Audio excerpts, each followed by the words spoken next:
So here we see the Illustrator file where all the individual buildings and other shapes like the lines on the street and so on, the sidewalk, all the perspective lines have been drawn that will serve as guides for the final image. Now, each one is in its own individual layer. In some cases, they're very intricate, like when we're getting real close over here, you'll see that there's very closely knit lines. This is the little Mr. Softy ice cream truck. In other cases, you'll see where we have a bunch of windows that have been set up, like right in here. You'll see that these windows were very crucial to get it just right. And there's all the individual little windows. Now, every one of these elements is in its own layer, making it easier to go in there and separate them when the time comes. So let's look at how they work.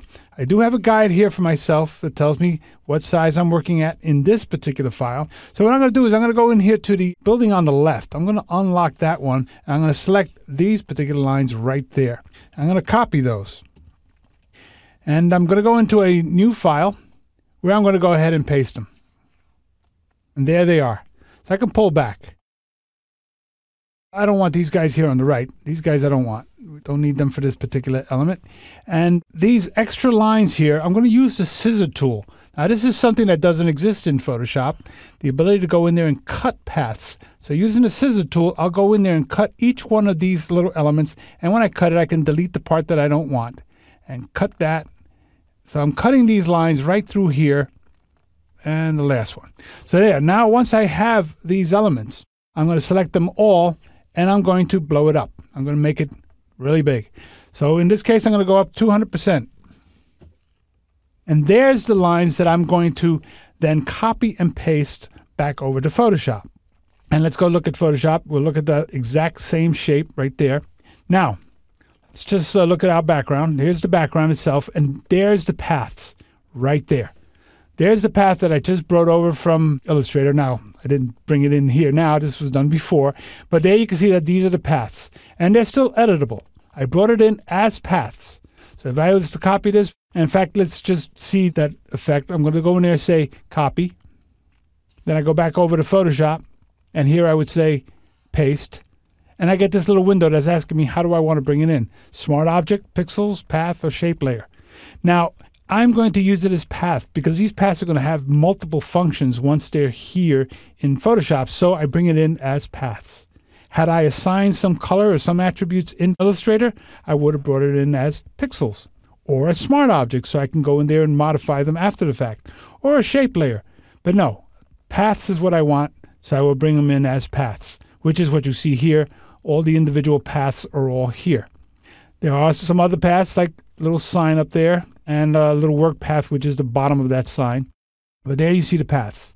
Now, I'll turn those off and look at the layers. And let me bring this out so we can open this whole thing up.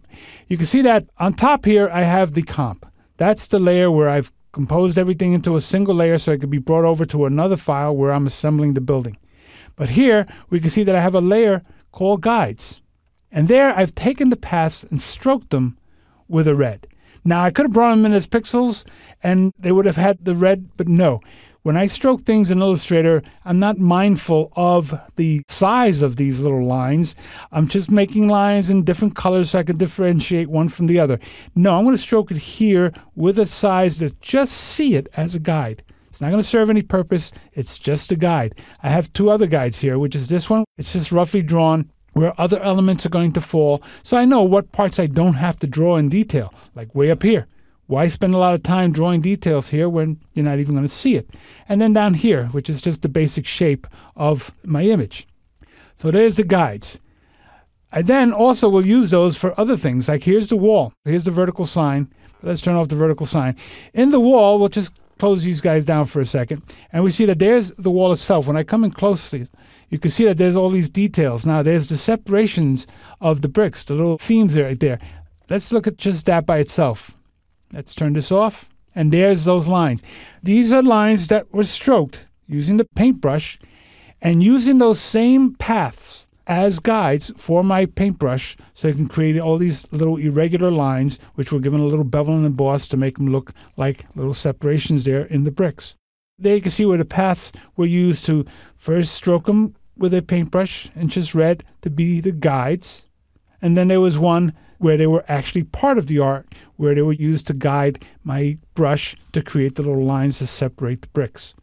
So there you can see how those perspective lines gave me bricks that were accurate, following the perspective of the rest of the scene, and served multiple purposes, not just as guides, but as actual vehicles through which I created the image.